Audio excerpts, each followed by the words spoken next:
Whether reason will prevail depends only partly upon us. We must hope and strive for the best. We must prepare for the worst. Welcome to Clearer Than Truth. Our guest today is Yukon Huang, Senior Fellow in the Asia Program at the Carnegie Endowment for International Peace, where his work focuses on Chinese economy and its regional and global impact.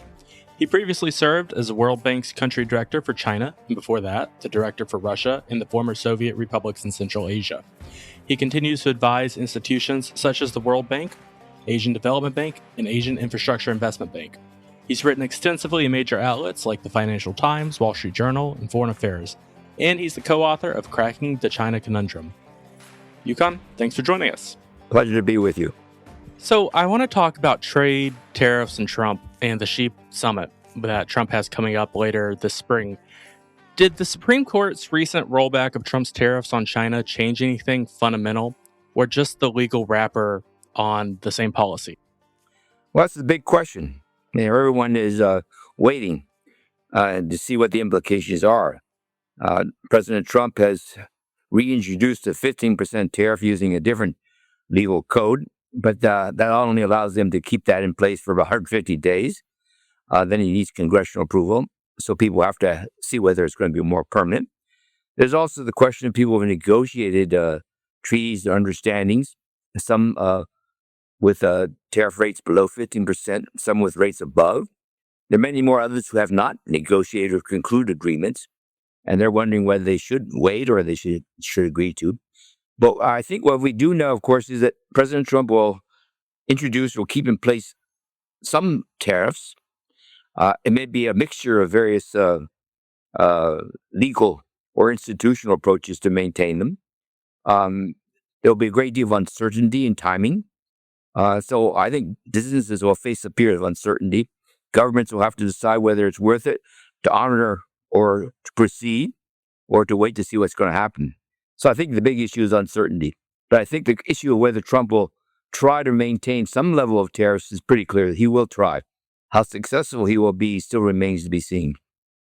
When you were the China director for the World Bank going back to the 90s, did you anticipate that there would be this sort of backlash against trade and globalization, or did this come as a surprise to you? Well, if you go back far enough, China was not a problem.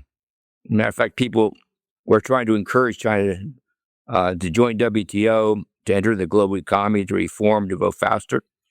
The assumption was that a more rapidly growing China would be beneficial to everyone. In some ways, that was true. China entered a period of double-digit growth. That must have elevated growth of other developing countries by 1 or 2 percentage points.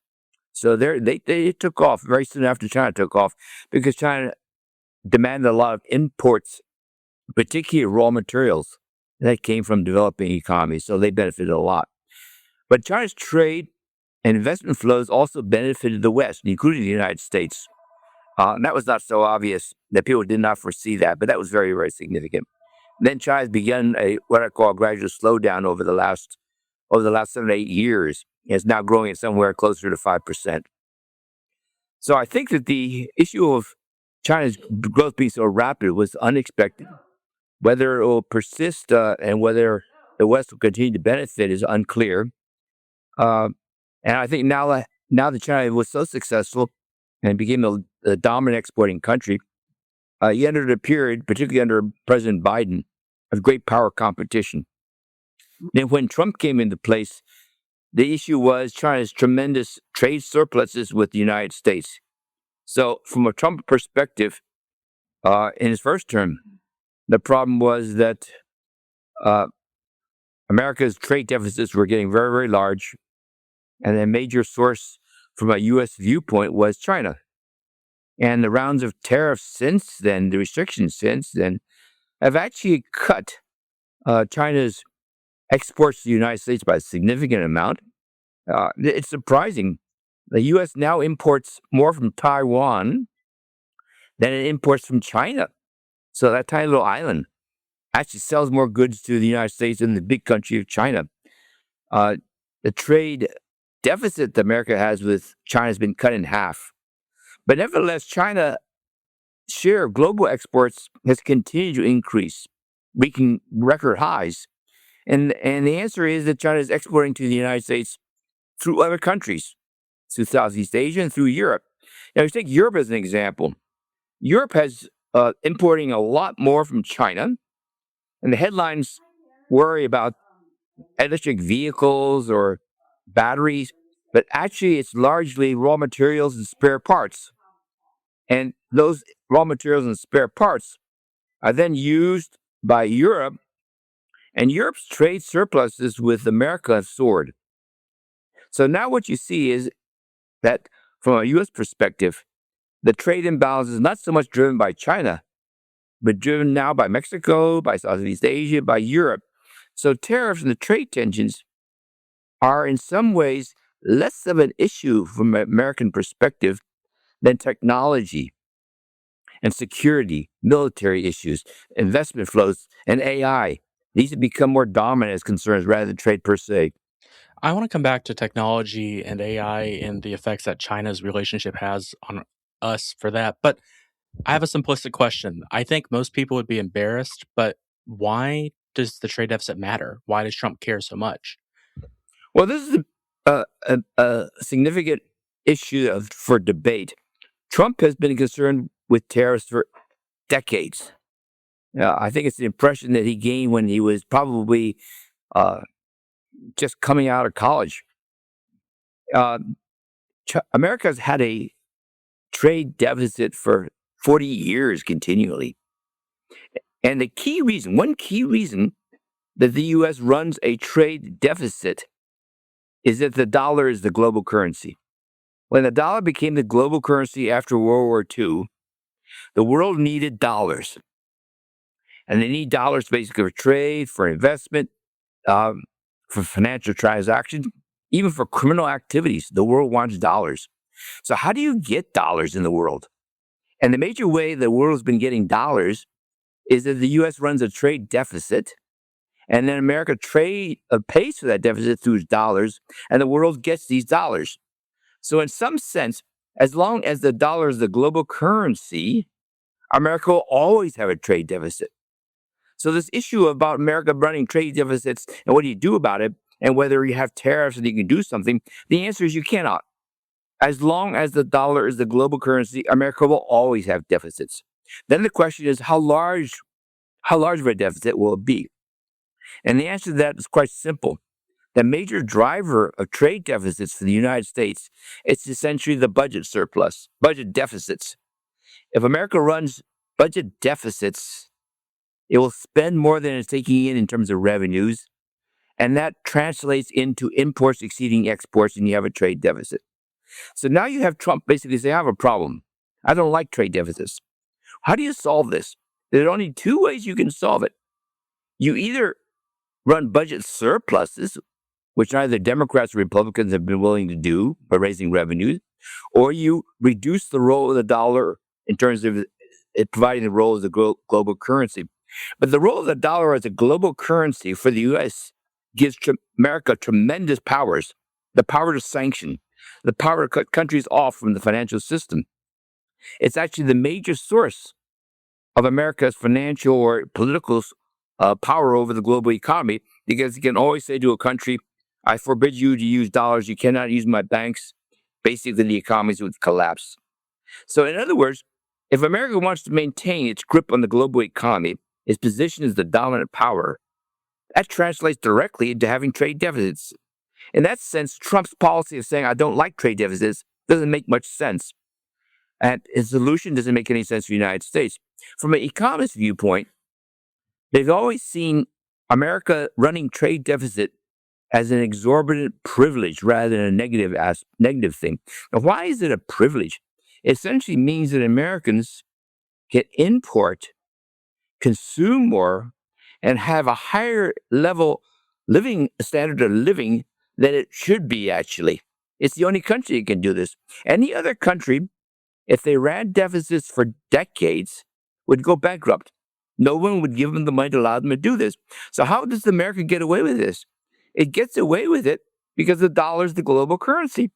So as long as others want dollars, America can run a deficit and always pay for it in dollars. So from an economist viewpoint, it's actually a great benefit to have this deficit.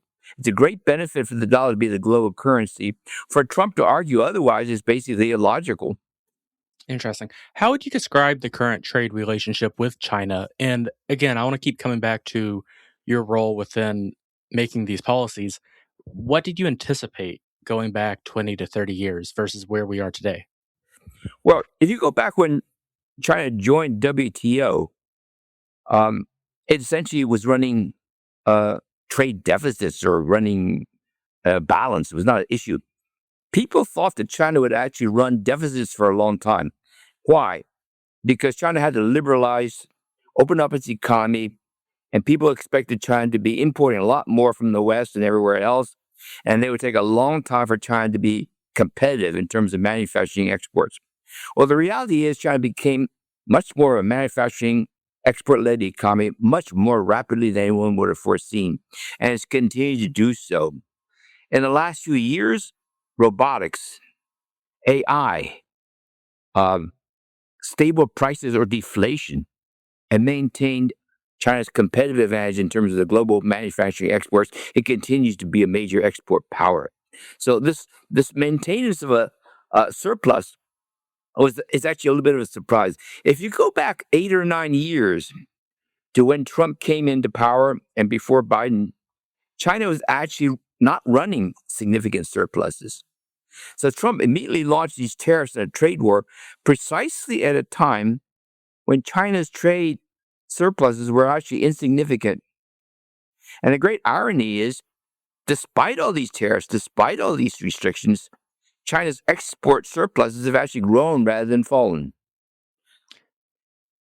Yeah, I think a lot of people think back to when DeepSeek became a big, scary headline about a year ago. DeepSeek being China's version of OpenAI or Anthropic. But a lot of people have been kind of disappointed with DeepSeek. The Chinese economy is slowing. Property prices are in a slump. Home prices are falling. There's sort of an idea of a China crash, which I think you've rejected. But can China keep up with the US as we move further into the 21st century, given all the, for the most part, most of the great tech companies are in the US? Do they have the ability to maintain uh, an equilibrium? There is two aspects to this question. One has to do with China as a technology or innovative power. Can it maintain or grow or compete with the U.S.? The other aspect is growth. Can China continue to grow at a reasonably fast rate? If it can grow at 4 to 5% a year, let's say, for the next decade, it will be growing twice as fast as the U.S. So the issue is, will the growth rate decline to, let's say, 2 to 3%? And those who worry or think that China is going to slow down, as you mentioned, point to the fact that the property market is in serious troubles. Investment rates are declining. Growth of manufacturing actually is slowing down. China has an aging problem. Society is getting much older. Consumption is being repressed. Wages are not increasing. So you look at all these factors going on, and it's easy to say that China is going to slow down significantly. It will not be able to grow at 4 or 5%. Maybe it'll be 2%. China growing at 2% cannot compete with the West in terms of what I call economic power in a general sense. It can't get the revenues. It doesn't have the finances. So that's a big issue. That's one aspect. The second aspect is, what about technology? What about AI? Well, what you have in China is a very competitive manufacturing system supported by local governments, companies, private and state firms. And it's now getting even more powerful through robotics, through STEM engineering technology, research and development, and all these kinds of supportive aspects. China's policies surpasses America's. America may now be still the dominant, what I call a power in terms of artificial intelligence and its development, and it's pouring so much money into it, as we see here in the United States. China cannot pour in that amount of money. It doesn't have the resources to do so. But China has the ability to use AI in a much more practical sense. And therefore, you see it in its manufacturing. You see its economic activities. AI is making Chinese companies much more efficient. And that is what I think its strength is. It's not going to dominate or surpass America in terms of the depth of its technology or its research, but it will be much more competitive in terms of what I call the practical applications of AI. As you mentioned, when China came up with its AI models, it made it open-ended, made it free. It wasn't concerned about protecting its intellectual property. In the U.S. companies are competing. They're trying to sort of like get ahead. They don't want others to copy its systems, so they're protecting it through restrictions. And in China, they're not interested in that. They're actually interested in the spread of AI. More countries will use their systems because through that interconnection of common systems, China thinks it can broaden its connections, its trade investment links with the rest of the world. And broadly speaking, it's been fairly successful. So if you go to South America, you go to Africa, you go to Southeast Asia, and increasingly even in Europe, you see that China's links, investment links, financial links are increasing. They're not increasing in the U.S.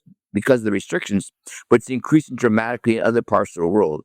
So that is China's model. If I cannot go into the United States, if I cannot strengthen trade investment links, let me strengthen those links with other countries, and maybe that will compensate. Now, I'll go back to your question about, well, even if China can compete in terms of technology and AI in certain ways, can it continue to grow at 5%? And if it cannot, can it continue to put all of this money into AI? Well, the answer is that China actually still has a lot of growth potential because its economy continues to be distorted. This is a kind of an ironic situation. If you have an economy growing at 4 to 5% and able to do so, even though lots of policies are actually not the correct ones, they're not actually reforming, opening up, you have potential to grow if you can reform. Let me give you a simple example. The major concern is that Chinese do not consume enough. They save too much. So Chinese consumers and households pour 40% of their income into the banks compared to the U.S. where households hardly save anything at all. Okay, so you have a very large amounts of savings of Chinese households parked in the commercial banks. And the question is, their savings rates have continued to be very, very high. How do you get them to spend? And one thing you can get them to spend, which is not available as an easy means in other countries, is that much of these savings are being done by what I call migrant workers. Now, we have migrant workers in the U.S., some legal, some illegal, and they are all over the country. 40% of China's labor force in the major cities are so-called migrant workers, and they're called migrant workers because they're not legally allowed to be living in those cities. They don't have what I call residency rights. They came from a different province, and they moved to Shanghai or Shenzhen, or Wuhan, or and they work there, and they make fairly high salaries, but they're not allowed to buy homes. They can't buy a car. They can't send the kids to local schools. They save an enormous amount. They save twice as much as normal Chinese.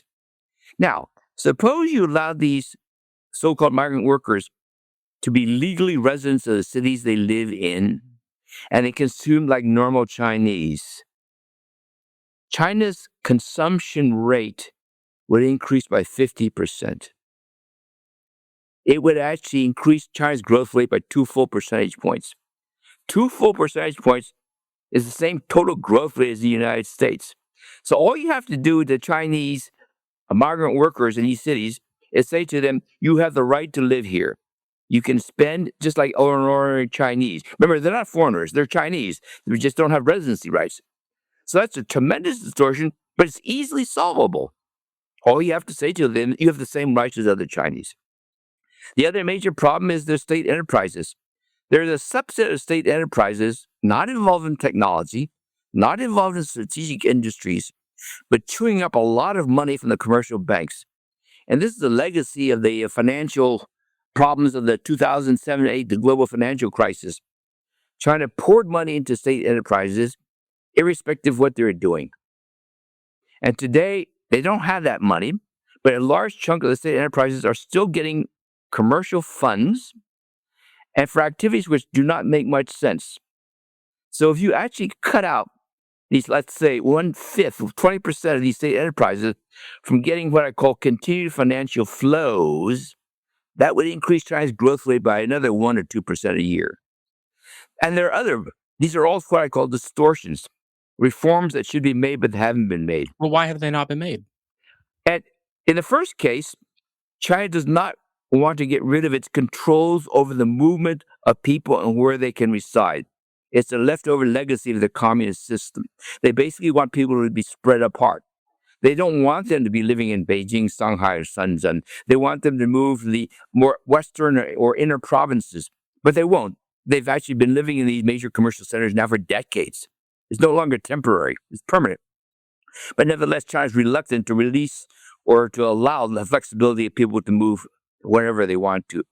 The state enterprises, it's a legacy of what I call the communist system. Lots of local provinces depend upon these companies for jobs, and they're deliberately reluctant to cut off financial flows.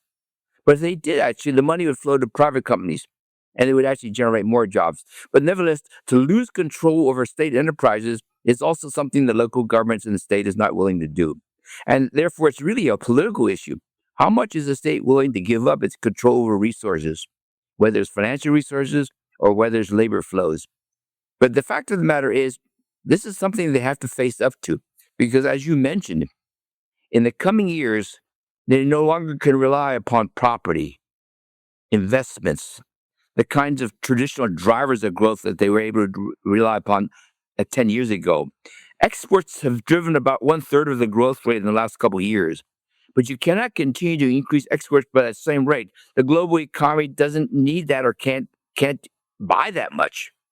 So exports, which have accounted for maybe 1.5% percentage points of China's growth rate in the last 2 years, are unlikely to generate anything significant in the future.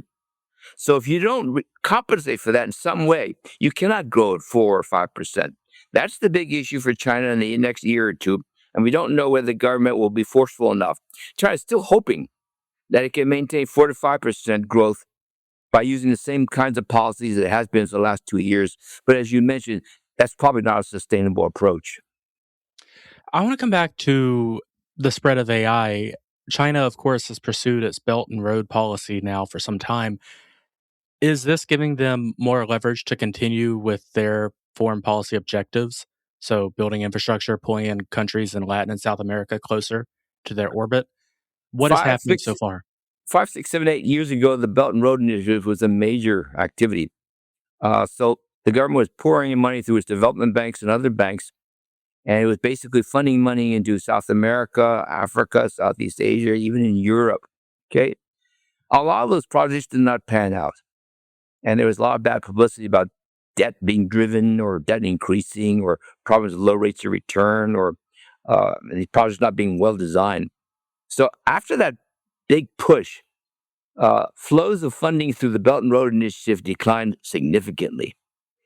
In the last year or two, however, there's been a surge of foreign investment, partially through the Belt and Road Initiative, to increase and establish productive capacity in Africa, Latin America, Southeast Asia, and even Europe, primarily as a means to support exports to the U.S. through other countries because of the tariffs that America levied on China.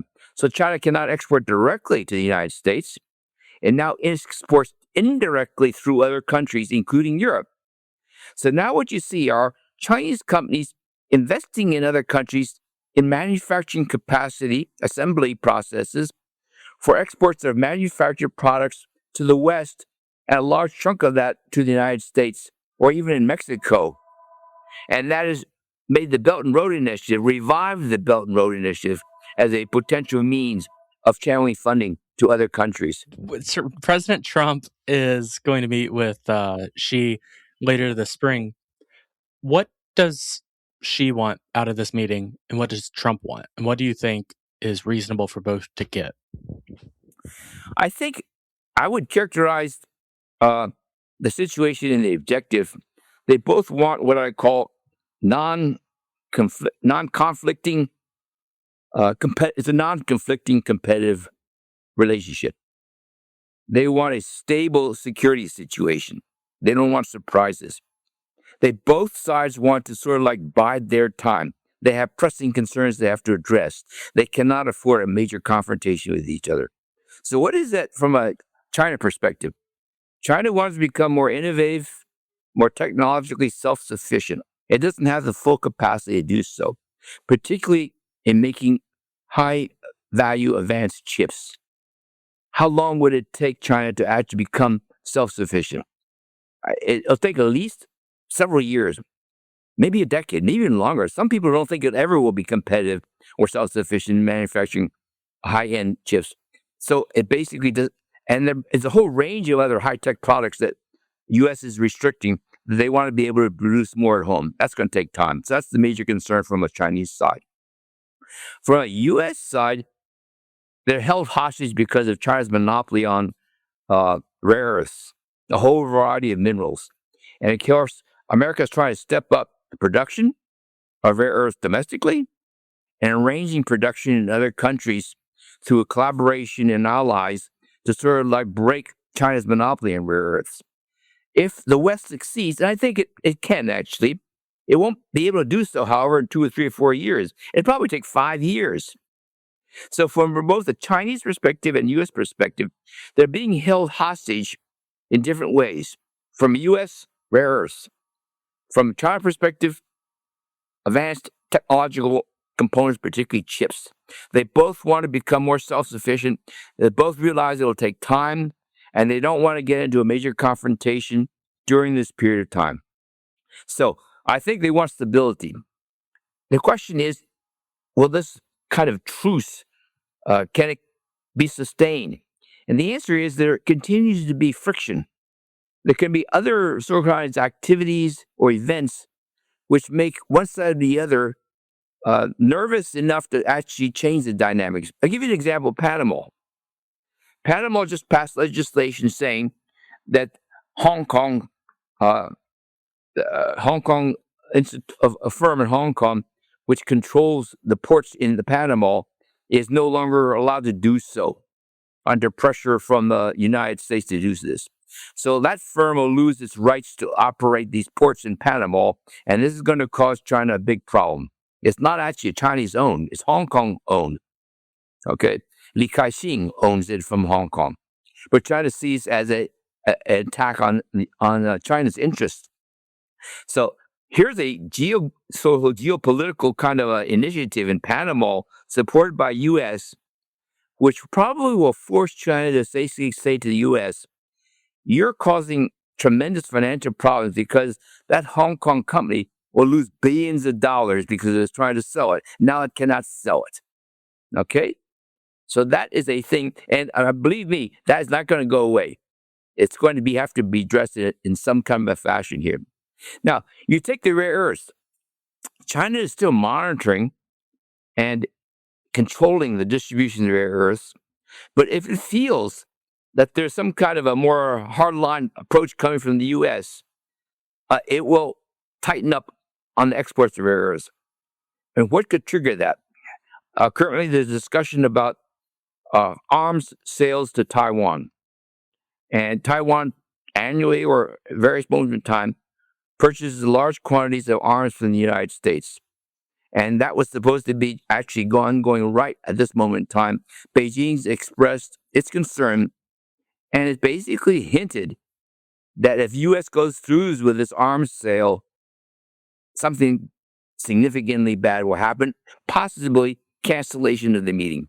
So you're going to see the Trump administration holding or slowing down approval of the arms sales to Taiwan until after the meeting that's coming up at the end of March, early April. And then what happens afterwards? Hard to tell. But suppose America then proceeds with this, then China will signal its unhappiness in some way. And I'm not sure what it'll be, but it might be rare earths again. Looking into your crystal ball, can we have a symbiotic relationship with China? Can both sides win moving into the later 2020s? Well, you can have a symbiotic relationship if both sides realize what the benefits and costs are. If you go back 5 to 10 years, America was the source of high-tech exports to China. China did not have any capacity in producing semiconductors and chips.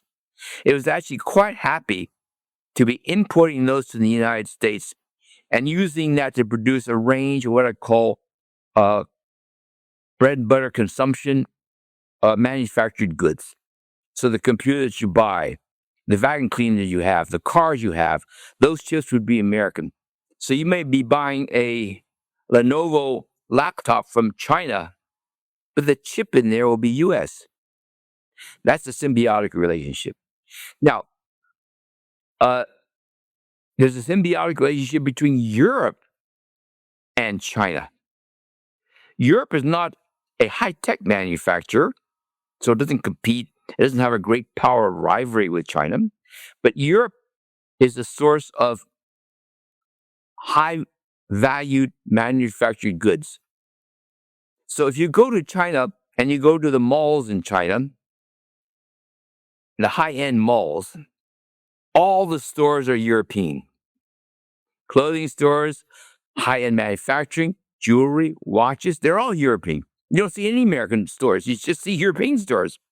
So European has a competitive advantage in high-end consumer goods.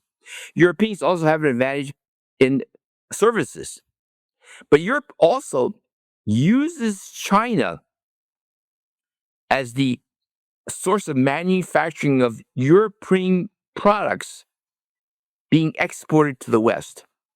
So all these very high-end plumbing equipment that we buy in the West, the faucets, all these kinds of things that we buy, which are European branded, they're being made in China from investments of European companies. So Europe you can find a symbiotic relationship, but you basically have to be comfortable enough that it means that there'll be adjustments. So what is it that the U.S. is really competitive on? The U.S. is really competitive on agricultural commodities. We're the world's exporters of beef, soybeans, rice, grain. No one else has that kind of agricultural land and resources. America will always have that. Okay? America has a very high advantage, high-end technical equipment because of our technology and our patents.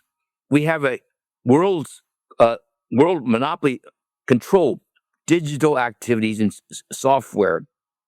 No one else can compete. That's enough actually to maintain what I call a productive relationship. But if you want to basically compete with China in manufactured goods, which is what Trump and even Biden was trying to do, that doesn't make any sense. It doesn't make any sense because manufacturing doesn't generate jobs, actually. Because manufacturing is becoming so robotic that it doesn't generate jobs. Only services generate jobs. And only services generate high-paid jobs. Now, if you're a very wealthy economy like the U.S., and per capita income in the U.S. is something like $70,000, in China it's $15,000. Okay? If you have a per capita income of $70,000, you cannot generate manufacturing jobs that give you salaries of $70,000. Okay? But if you go to China, manufacturing jobs pay people $10,000 to $15,000, $20,000. That's quite attractive. But a salary of $20,000 in the U.S. is not attractive. So you're talking about trying to create manufacturing jobs where the wages are really only justified in terms of $20,000 a year. That doesn't make any sense in the U.S. So what does that mean for the U.S.? That means for the U.S., like Europe, it's going to be a services-oriented economy. And the issue in the U.S. is high-value services, because high-value services generate the salaries that Americans would like to get. Now, even if you go to China, manufacturing employment in China is declining rapidly because China is also becoming more services-oriented. And the manufacturing jobs in China, they're all becoming robotics. They don't need workers anymore. So neither China, the West, and actually even the United States is manufacturing the source of productive, high-paid jobs anymore. It isn't. So a major issue from the U.S. perspective is giving up this concept of manufacturing generating high-paid jobs for what I call middle class. It doesn't exist. It will never exist anymore Now, if you get rid of that concept, then you can talk about what should be the relationship between China and United States in terms of commercial activities. And the big issue is it's going to be services. What is it that U.S. has that China does not have? And the answer is high value services. Whether it's financial services, digital activities, legal services, artistic services, America is dominant. America has the skills. That's the area of what I call synergy that potentially should be encouraged. But if you focus on manufacturing jobs, then you basically are hitting a brick wall. And that's where Trump's tariffs and that whole strategy comes in. It doesn't make any sense. And as long as that's the driving force of U.S. geopolitics or geoeconomics, you're going to have a clash because it doesn't work. It has no logic in there. I am really grateful for your analysis on this, but before you go, can I briefly ask you about the World Bank? Sure. I can vividly remember reading Banker to the Poor by Muhammad Yunus, who ran Garmin, and then he's now the president, I think, of Bangladesh. He had a lot of criticism for the World Bank, and I'm curious what you think the World Bank did right and what it did wrong, especially during your time there, setting policy for China and Russia and other countries. What do you think about the criticism that the World Bank did not do enough to alleviate poverty and ensure equal growth? Well, I worked for the World Bank for 28 years. And much of that time, the focus of the World Bank was poverty alleviation. Okay? And so the issue was you should lend for so-called investments which alleviate poverty. And for most people, they think that means education, health, credit to smallholders or farmers or something like this, small business people. Okay? Now, if you have an institution like the World Bank sitting in Washington or elsewhere, and they're trying to change or address social economic poverty kinds of activities, much of which does not require a lot of funding, but lots of skill development, grassroots institutional stuff, that doesn't make sense to the World Bank. The World Bank has to earn money and has to lend huge loans. Poverty alleviation activities actually don't require a lot of money. They require a lot of institutional and technical assistance. So you have a contradiction. Now, when the World Bank went into China, what China said to the World Bank, we're interested in poverty alleviation, but we don't think that that's going to be solved by education loans, health loans, these small things. We think it's going to be infrastructure. We need big roads. We need energy. We need water supplies. We need transport systems. We need highways and toll roads. We need container shipping lines, ports that can develop. That's what China basically borrowed from the World Bank. So China said to the World Bank, I will borrow large amounts from you. And for us, we see it as poverty, but we do not see it as social or small little items. We want these big infrastructure. So China borrowed huge amounts for infrastructure.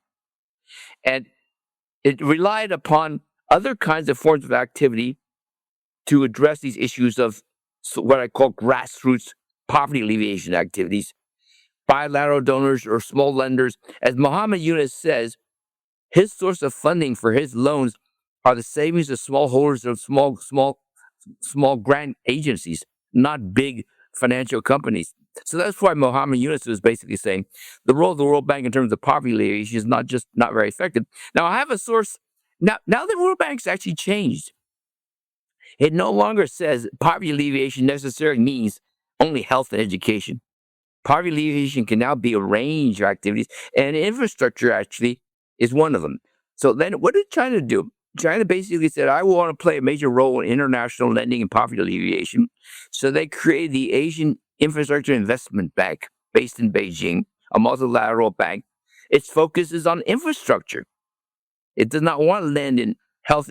And mainly, it also said, if we lend in health, education to governments, how do they repay these loans? Okay? You can repay loans from infrastructure because you can collect tolls, water charges, electricity charges, port charges, facilitation, communications charges. You can repay these loans, and it's sort of like sustainable. But you lend a lot of these small education loans, local governments don't have the money. They can't tax the people. So if you find and look at a lot of these loans in Africa and other poorer countries, 15, 20 years later, you can't find them. They weren't sustainable. They couldn't keep financing. There was no way to handle this thing. So I do think there's a legitimate question here. But this was also what I call the philosophy of the West.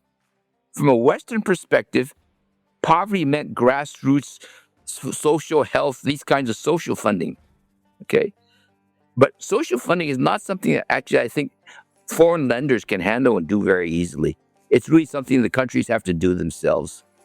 Okay. Very good. Well, I want to be respectful of your time.